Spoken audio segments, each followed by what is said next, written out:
Friends, आज हम चाह रहे हैं कि मैग्ना कार्टा खत्म हो जाए और उसके बाद हम यथावत स्थिति में भारत का संविधान का मूल अधिकार आपके सामने प्रस्तुत करें।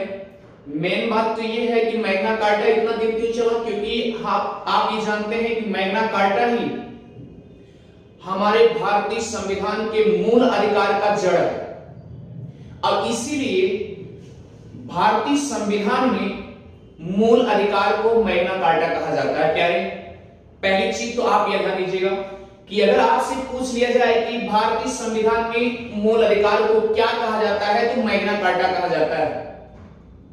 इतनी बात तो सबको समझ में आ गई होगी।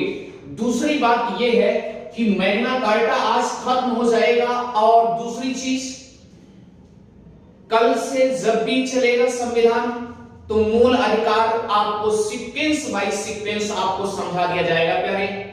और आज हम जो पढ़ाने जा रहे हैं उसे विशेष करके आप ध्यान दीजिएगा। आज है 1931 में शायद हम छोड़े थे या 1931 के बारे में आप ध्यान दीजिएगा। 1931 जो है या लंदन का अधिवेशन वाला बात बता रहे हैं, यानी 7 सितंबर 1931 में लंदन में जो अधिवेशन हुआ था वह था भैया सेकेंड गोलमेज सम्मेलन।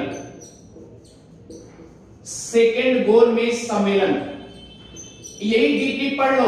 कारण ये है, हम आपको इसलिए पढ़ा रहे हैं इतना डीपली कि इन फ्यूचर में आपको मैग्ना कार्टा कभी पढ़ने की जरूरत ना पड़े। याद रखिएगा, इसमें अर्थात द्वितीय गोलमेज सम्मेलन में भाग लेने के लिए महात्मा गांधी गए थे और साथ में प्यारे एनी बेसेंट और याद होगा प्यारे सरोजनी नायडू भी गई थी। और ये महिला का नेतृत्व करते थे प्यारे, ध्यान देना। इसमें बात क्या हुई, अगर आपसे पूछा जाए कि पूर्ण स्वतंत्रता की बात किस सम्मेलन में हुआ था तो याद रखना द्वितीय गोलमेज सम्मेलन में। और इस सम्मेलन की अध्यक्षता लंदन में रैंजे मैकडोनाल्ड नाम था, वह अध्यक्षता कर रहे थे। और एक चीज ध्यान दीजिए, दूसरी बात तो यह है कि इस अधिवेशन में, इस बैठक में, ये द्वितीय गोलमेज सम्मेलन के बैठक में ये तीनों गोलमेज सम्मेलन कराने का एक ही मकसद था, क्योंकि इसके पहले नमक सत्याग्रह भी चल रहा था। तो ये ब्रिटिश सरकार को भी लग गया था कि अब लग रहा है कि बहुत दिन हमारा शासन चलने वाला नहीं है, क्योंकि इसमें द्वितीय गोलमेज सम्मेलन में ये आ गया कि पूर्ण स्वतंत्रता हमको बात अगर सामने छिड़ गई है, इसका मतलब हमारा शासन बहुत दिन चलने वाला नहीं। ठीक है, और इसमें एक बात बहुत खास कही गई थी। ये बात कही गई थी कि अस्पृश्यता को अल्पसंख्यक नहीं माना जाएगा।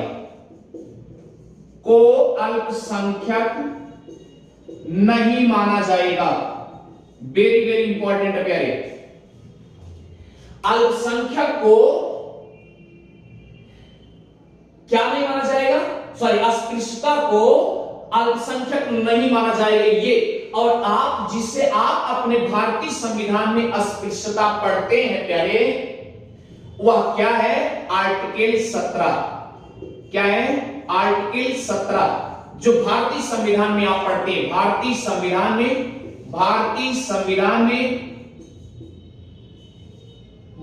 संविधान के मूल अधिकार में जो आप पढ़ते हैं वह क्या है, अस्पृश्यता का अनटचेबल।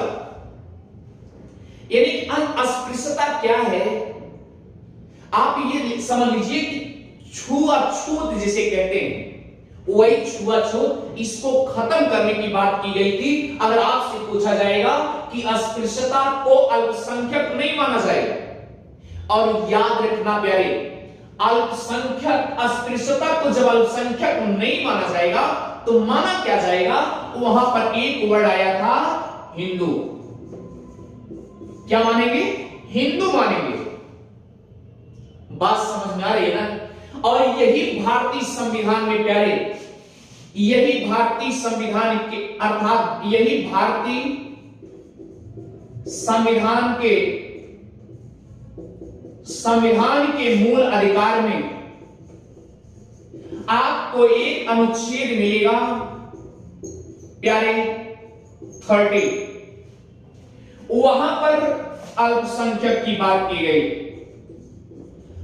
अल्पसंख्यक की बात की गई है, अर्थात अनुच्छेद 30 में अल्पसंख्यक की बात की गई, आर्टिकल 30 में अल्पसंख्यक की बात की गई है।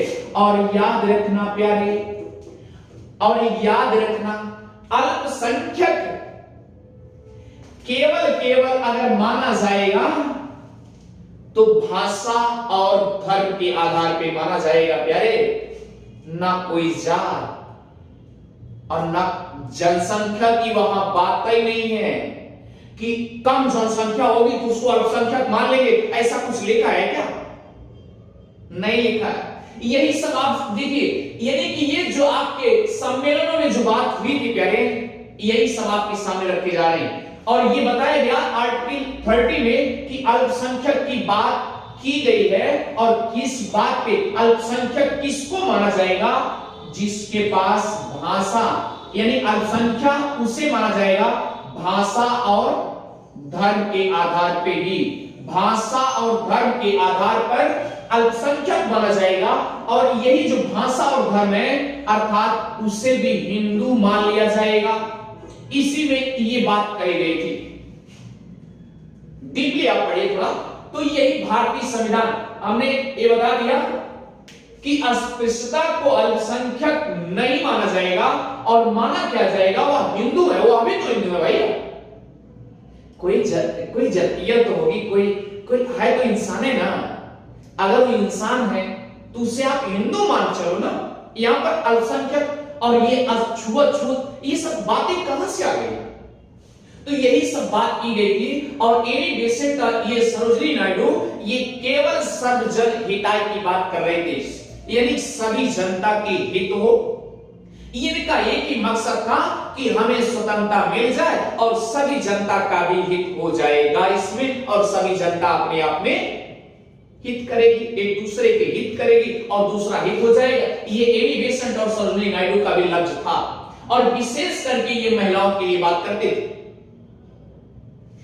तो हुआ क्या पहले, अब लंदन ये सब बात वहां रखी गई, लंदन की कमेटी में रखी गई, लंदन के सेकेंड गोलमेज सम्मेलन में रखा गया ये बात। लेकिन ये बात वहां मान नहीं हुई। क्यों नहीं मान हुई, मैंने आपसे बता दिया, क्योंकि वहां पर कुछ ऐसे चीज थे, अर्थात सांप्रदायिक के कारण वहां पर ये मान्य नहीं किया गया, अस्वीकार कर दिया गया। और जब बात नहीं मानी गई, क्योंकि रैमसे मैकडोनाल्ड को पता भी था कि अगर ये सब बात हम अधिकार उनको दे देंगे, अगर ये सब ऐसी कोई बात हो जाएगी, तो आने वाले भविष्य में क्या होगा, हमारी शासन सत्ता सब कुछ छीन ली जाएगी और हम हो जाएंगे उनके गुलाम, हम हो जाएंगे परेशान। तो इस ऐसे कंडीशन में क्या हुआ, अस्वीकार कर दिया गया। और जब अस्वीकार कर दिया गया प्यारे, तो महात्मा गांधी वहां से फिर रिटर्न आ गए, बैक पेवेलियन आ गए, इंडियन आ गए। और जब इंडियन आ गए तो याद रखना, फिर अपना जो है जिस आंदोलन में जुटे थे, हमने पिछली क्लास में आपको बताया था, जिस आंदोलन में जुटे थे उसी आंदोलन में फिर लपेट गए, फिर उसी में चलना शुरू कर दिया, उसी आंदोलन शुरू कर दिया, फिर आंदोलन कर दिए। और याद रखना, तीनों गोलमेज सम्मेलन इसीलिए कराया गया था कि कुछ बातें खास हो। लेकिन क्या हुआ, अब इस 1931 के बाद प्यारे हुआ क्या, यही वजह है, जब ये सब बातें हो गई तो उसमें हुआ क्या, ध्यान दीजिएगा, 1935 एक भारत शासन अधिनियम आया, भारत शासन अधिनियम आया। और भारत शासन अधिनियम में इसी का परिणाम रहा कि भारत शासन अधिनियम आया, लेकिन जब ये इसमें अस्वीकार हो गया, माना ही नहीं गया, तो ये भारत शासन अधिनियम में कैसे हो सकता है बताओ प्यारे। मूल अधिकार अर्थात आपसे पूछ लिया जा सकता है कि 1935 के भारत शासन अधिनियम में मूल अधिकार है, मूल अधिकार का वर्णन किया गया? नहीं किया गया।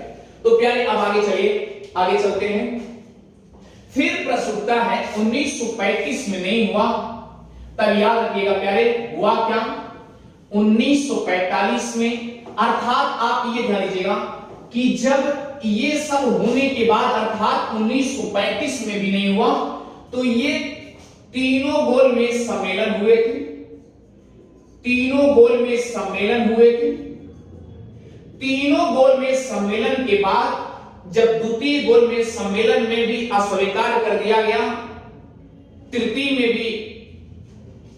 में भी जो अनुमति नहीं मिल पाई, अर्थात तीनों गोलमेज सम्मेलन में तो ये लगा कि अब ऐसा क्या किया जाए कि मूल अधिकार का कुछ वर्चस्व बढ़े। तो तीनों गोलमेज सम्मेलन को ये सभी संविधान वेत्ताओं ने ये सोचे कि अब ये हमको तीनों गोलमेज सम्मेलन में क्या क्या बातें हुई और क्या क्या बातें हुई, इसी को लेकर के प्यारे याद रखना भारत शासन अधिनियम उसी का परिणाम रहा कि भारत शासन अधिनियम आया 1935, जिसमें मूल अधिकार असफल रहा, अर्थात नहीं हो पाया मूल अधिकार, फंडामेंटल राइट्स नहीं सजोए जा सके, और नहीं सजोए जा सके तो उसके बाद फिर कमेटी बनते, एक संयुक्त कमेटी बनती, तीनों गोलमेज सम्मेलन के बाद एक संयुक्त कमेटी बनती। और संयुक्त कमेटी बनने के बाद प्यारे हुआ क्या, याद रखना, इसमें भी ये चर्चा की गई कि मूल अधिकार होना चाहिए। भैया मूल अधिकार, बगैर मूल अधिकार के लिए सब सुना है, हमारे पास कोई अधिकार ही नहीं है और मेरे पास कोई अधिकार नहीं है तो सब बेकार है। तो इसीलिए संयुक्त कमेटी के बाद याद रखना इसमें भी मांग की गई। उसके बाद आए 1945 में एक कमेटी गठित की गई और जो कि सप्रू कमेटी है, और सप्रू कमेटी अर्थात तेज बहादुर सप्रू कमेटी, उसमें भी ये एक कहे कि वाकई में भारतीय संविधान में मूल अधिकार होना चाहिए, इन्होंने ये कह दिए। उसके बाद एक संविधान सभा की बैठक होती है, संविधान सभा की बैठक होती है। आप प्यारे ध्यान दीजिए, संविधान सभा की जो बैठक होती है उसकी अध्यक्षता, एक समिति की अध्यक्षता कौन करते हैं? एक समिति की अध्यक्षता सरदार पटेल जी करते हैं, सरदार पटेल जी करते हैं। और एक उप समिति बनती है, एक उप समिति बनती है प्यारे, जिसकी अध्यक्षता जेबी कृपलानी जी करते, जेबी कृपलानी के द्वारा होता है, जेबी कृपलानी के द्वारा होता है प्यारे। अब हुआ क्या, जरा ध्यान दीजिएगा, ये जो संविधान सभा बैठक हुई है, और ये केवल बैठक हुई है कि ये जो बैठक हुई, इस केवल बैठक किसके लिए हुआ था कि भारतीय संविधान में मूल अधिकार होने के लिए, स्पेशली यह जो बैठक हुई है केवल मूल अधिकार के लिए। तो इसमें भी मूल अधिकार के लिए बैठक हुई थी, और इसमें भी ये कह दिया गया कि मूल अधिकार भारतीय संविधान में होगा, भारतीय संविधान में होगा। क्लियर? अब देखिए ध्यान से, मूल अधिकार के भारतीय संविधान में होगा, और उसमें संविधान सभा के अध्यक्ष सरदार पटेल जी और उस समिति के अध्यक्षता जेबी कृपलानी के द्वारा किया गया। ठीक है प्यारे, अब मूल अधिकार को कहां रखा गया, मैंने आपसे बता दिया, भाग 3 में रखा गया, भाग 3 में रखा गया। और यह बताया गया कि भारतीय संविधान ये भाग 3 का हिस्सा है, भाग 3 का हिस्सा है, हिस्सा नहीं भाग 3 ही है। और ये आर्टिकल 12 से 35 तक के अनुच्छेद इसमें बाधित कर दिए गए, यानी 12 से 35 तक के अनुच्छेद ये फंडामेंटल राइट्स के होंगे। दूसरी चीज ये ध्यान दीजिए, जब भी इसमें परिवर्तन होगा, कुछ भी चेंजेस किया जाएगा, अगर कोई संशोधन की जाएगी और संशोधन की जाएगी प्यारे, तो याद रखना एक चीज, पहली चीज वह कोर्ट में वाद योग्य हो, वाद योग्य हो, पहली चीज। और दूसरी चीज इसकी विशेषता क्या है, ध्यान दीजिएगा, ये साधारण बहुमत से नहीं बल्कि विशेष बहुमत से होगा, विशेष बहुमत से होगा, विशेष बहुमत से होगा, अर्थात विशेष बहुमत 2/3 भाग से होगा।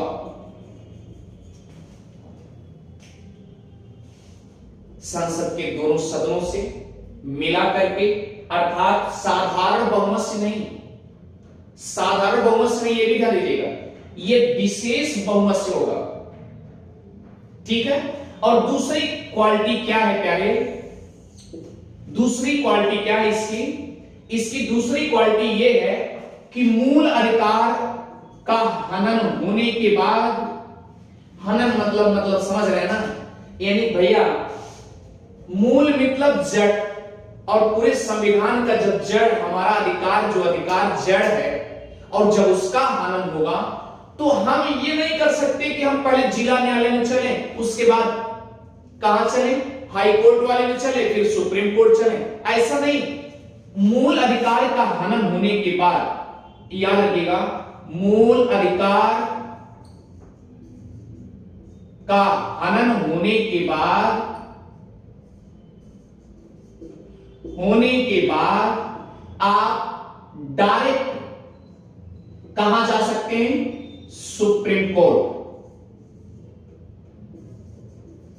सुप्रीम कोर्ट जा सकते हैं, सुप्रीम कोर्ट का दरवाजा खटखटा सकते हैं। लेकिन याद रखना, मूल अधिकार के अलावा भारतीय संविधान में जो विधिक संवैधानिक अधिकार है, उसे अगर उसका हनन होता है मूल अधिकार के अलावा, तो याद रखना तब आप कहां जाएंगे, हाई कोर्ट, कहां जाएंगे, हाई कोर्ट 226 के तहत, आर्टिकल 226 के तहत आप कहां जाएंगे, हाई कोर्ट में जा सकते हैं डायरेक्ट। लेकिन मूल अधिकार का जब हनन होगा तो ये आप कहां जाएंगे, सुप्रीम कोर्ट जाएंगे, क्या है, आर्टिकल 32 के तहत। क्लियर हो गया, ठीक है। अब इतनी बात तो समझ में आ गई, लेकिन याद रखना, केवल अगर आपसे पूछा जाए कि मूल अधिकार किस समय, कौन सी ऐसी कंडीशन होगी जिस समय उसे निरस्त किया जा सकता है, तो याद रखना, केवल आपातकालीन स्थिति, राष्ट्रीय आपातकालीन स्थिति, आपातकालीन स्थिति में, आपातकालीन स्थिति में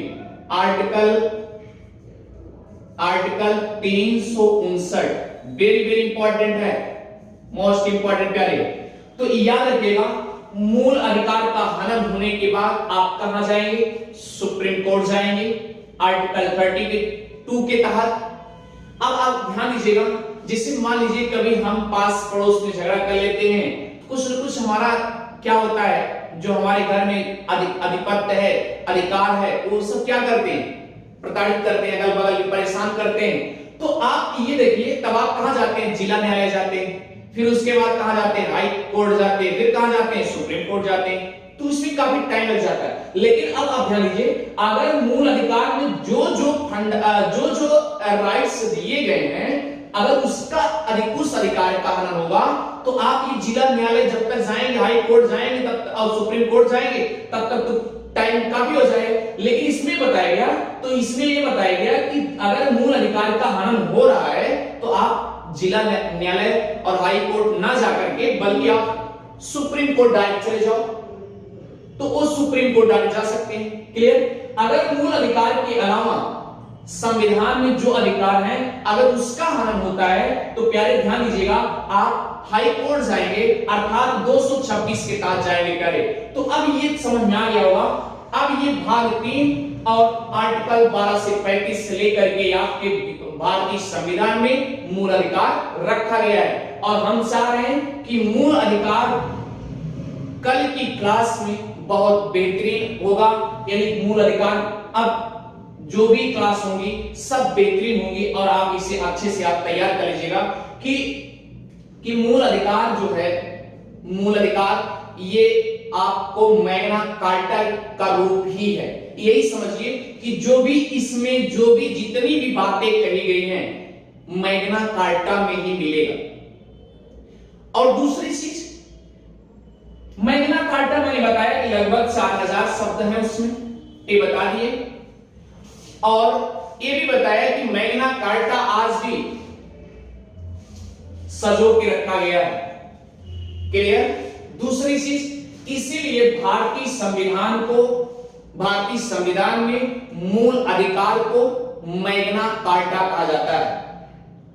क्या कहता है? मैग्ना कार्टा कहा जाता है। तो ध्यान दीजिए, मैग्ना कार्टा मतलब महाअधिकार पत्र, ये महाअधिकार दिया गया। और इसमें ध्यान दीजिएगा, ये मूल अधिकार जो है इसे विशेष संरक्षण प्राप्त है प्यारे, विशेष संरक्षण प्राप्त है, विशेष संरक्षण, यानी इसके लिए विशेष संरक्षण है। तो अब नेक्स्ट क्लास में हमें लगता है कि ये जो क्लास आपकी रही होगी ये आपके लिए समझ में अच्छे से आ जाएगा। और कल से आपका भारतीय संविधान का मूल अधिकार अर्थात आर्टिकल 12 जो राज्य की परिभाषा देता है, आर्टिकल 12 में केवल राज्य की परिभाषा दी गई। प्यारे, हम चाहते हैं कि वह बेहतरीन वहां से आप एक अनुच्छेद या एक आर्टिकल केवल एक लेक्चर में आपको समझाएंगे। एक लेक्चर आप पढ़ते चलिए, एक आर्टिकल आप पढ़ते चलिए, शायद है पूरा संविधान आपके हथेली में होगा। क्लियर? थैंक यू, समझ में आ गया, बेस्ट ऑफ लक। ठीक, और लेकिन हाँ ये भी ध्यान दीजिए, हमने आपसे बार बार कहा कि आप देखने के बाद और पढ़ने के बाद आप इसे सब्सक्राइब और शेयर करना ना भूलें।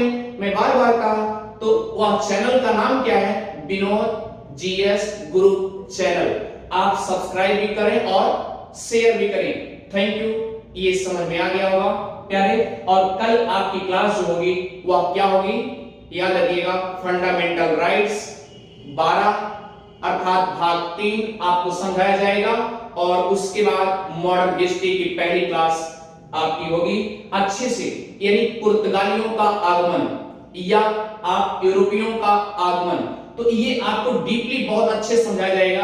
क्योंकि याद रखिएगा, अब रही बात हिस्ट्री की, अगर हम कर ले थोड़ा सा, एक चीज आप ध्यान देंगे कि जैसे आप ये सोचिए कि पुर्तगाली गया होगा, उसके वहां गया होगा, ऐसा तो नहीं किसी के घर जाओगे तो वो आपको तुरंत पहुंचते क्या करेगा? ढकेल देगा और आप भाग जाओ, क्यों आए, ऐसा तो नहीं होगा ना। तो कोई भी, ये अतिथि देवो भव, यानी जो अतिथि आया वो देवता के समान है प्यारे। तो ध्यान देना, वहां भी कुछ उनको आतिथ्य के रूप में कुछ सेवा सत्कार मिलता है। तो सेवा सत्कार से लेकर के सारी कंडीशन आपको बताई जाएगी। यानी जैसे शहद के रूप में उनका सेवा भी होता है और गुड़ भी खिलाया जाता है, शहद भी खिलाया, ऐसे ढेर सारी उनकी सेवा किए जाते हैं प्यारे। अब ये पुर्तगाली क्या क्या करते हैं, सारी कंडीशन कल की क्लास में बहुत बेहतरीन क्लास होगी, बहुत बेहतरीन। पहली क्लास हिस्ट्री की और दूसरी क्लास पॉलिटी की और तीसरी क्लास आपकी ज्योग्राफी की होगी। थैंक यू प्यारे, और हम चाहेंगे आप सब्सक्राइब और शेयर लगातार करते रहे प्यारे। Thank you.